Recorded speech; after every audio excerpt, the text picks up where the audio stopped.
আপনার 3টি বদ অভ্যাসের কারণে আপনার বাচ্চা দিন দিন অসুস্থ হয়ে যাচ্ছে, আপনার বাচ্চা দিন দিন রোগাগ্রস্ত হচ্ছে, আপনার বাচ্চা দিন দিন শুকিয়ে যাচ্ছে, আপনার বাচ্চার চেহারা দিন দিন ফ্যাকাশে হয়ে যাচ্ছে। আপনি নিত্যদিন এই কাজগুলো করেন কিন্তু বুঝতে পারতেছেন না এই কাজগুলোর দ্বারা আপনার বাচ্চার কত বড় ক্ষতি হচ্ছে।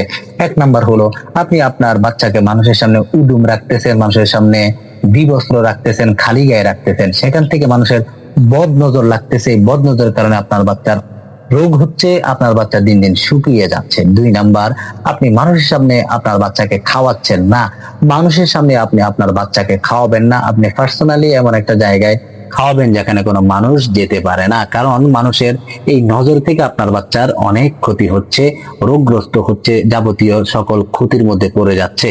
3 নাম্বার হলো আপনি আপনার বাচ্চার ছবি কিংবা ভিডিও অনলাইনে আপলোড করতেছেন, সেখানে দেখে মানুষের বদ নজর লাগতেছে, সেখান থেকে আপনার বাচ্চার ক্ষতি হচ্ছে। এখন বলতে পারেন হুজুর, খায়রিহি ওয়া শাররিহি মিনাল্লাহি তাআলা, যদি ভালো এবং মন্দ সবকিছু আল্লাহর হাতে হয় তাহলে বদ নজর লাগবে কেন?